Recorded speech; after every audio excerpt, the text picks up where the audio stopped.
This is the story of Odwalla, a kingdom of gold, of palm trees, and of people whose laughter rose like morning song. The rivers of Odwalla ran deep and wide, carrying both fish and fortune, and its soil was rich enough to feed every dream. On the golden throne of that land sat King Adewale, a man of great wisdom and gentle strength. He ruled with fairness, his heart open like the wide savannah. His people loved him, for under his reign, peace flowed like honey. Yet, even a wise man carries body in his heart. King Adewale had one son, which happens to be his sorrow, Prince Tayo. The prince was born with bright eyes and a quick mind, yet his heart was clouded by pride. He believed that because gold filled the palace and servants bowed at his feet, he needed nothing more. Learning seems to him a body meant for the poor. He spent his days admiring his own reflection, thinking that power alone was enough to rule a kingdom. The king watched his son grow, his hope slowly fading. He called teachers from across the lands, scholars and wise elders, but none could reach the young prince's heart. For whenever they spoke of knowledge, Tayo turned away.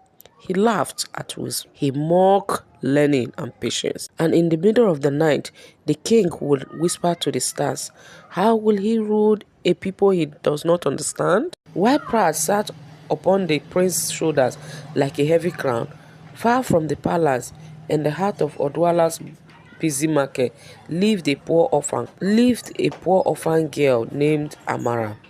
Her word was simple: a small mat to sleep on, a few calabashes, and the fan she wove by hand each morning to sell for food. But within her heart lived a hunger far greater than that of bread, the hunger for learning. Amara could not afford to attend school, yet every day she would sit quietly outside the classroom window, listening to the teachers. She learned from the wind. She learned from every word that escaped that tiny room. And when the lesson is over, she gathered the village children beneath the shade of a bamboo tree. There she would draw letters in the dust with a stick, teaching them what she had heard from the classroom. She used songs and stories, laughter and reading. The children clapped and sang, their voices echoing through the market. Though Amara's clothes were torn and her stomach sometimes empty, her smile never faded. And when the children asked her why she worked so hard, she would say with a quiet joy, "Knowledge is food that never finishes." In the palace, the king grew weary of watching his son waste his gifts. He decided that words alone would not teach the prince. Only life itself could do that. So one morning, before the sun had fully risen, the king summoned Tayo. He sent him away from the palace, dressed as a common man, with no crown nor gold. He told him to walk among the people and see the world he would one day rule. And so, the proud prince stepped into the world unknown. For the first time, he felt the dust of Odwalla's road beneath his bare feet. He passed through villages where children fetched water and where women pounded yam to feed their family. He saw laughter and struggle living side by side. And though he walked among the people, he spoke to no one, for his heart was still wrapped in pride. One day, as he wandered through the noisy market, he heard laughter carried by the wind. It was the laughter of children, free, full, and bright. Following the sound, he found himself beneath a great bamboo tree. There, seated on the ground, was a young woman surrounded by a circle of children. It was Amara. She was teaching them with joy, drawing shapes in the sand, turning lessons into song. The prince stood in the shadows, watching her. He saw no gold, no fine clothes, yet there was something in her presence that commanded respect. Her voice rose and fell like a melody, her face glowing with kindness. For the first time, Prince Tayo felt something stir inside him. Curiosity. He stayed, listening from afar, his heart quiet for once. The days passed and the prince returned to that place again and again. He came not as a ruler, but as a silent watcher. He listened to the way she spoke, the way the children's eyes light up with every lesson. He saw the beauty of learning, not as a burden, but as light. Slowly, the walls of pride within him began to crack. The marketplace, once just a place of trade, became his class. Through Amara's simple words, he began to see the world differently. He learned that true power is not in commanding others, but in understanding them. He saw how one poor girl with nothing but a stick and sand was shaping the minds of the future. And in her quiet strength, he saw the greatness he himself lacked. As time moved on, the people of the market began to notice the quiet young man who came daily to watch the orphan girl teach. They saw how he began to help her, carrying water, sweeping the ground, helping the little ones form their litters. He was learning humility step by step, heartbeat by heartbeat. And though the world did not know it, the prince was being reborn. One evening, as the sun melted into gold across the sky, the king sat alone in his palace.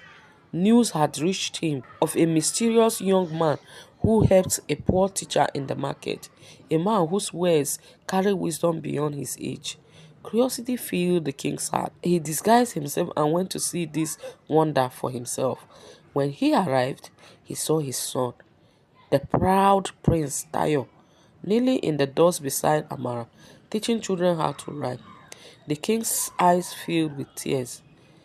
He said nothing, but in his heart, he knew his prayer had been answered. The next day, the truth unfolded. The prince's identity could no longer be hidden.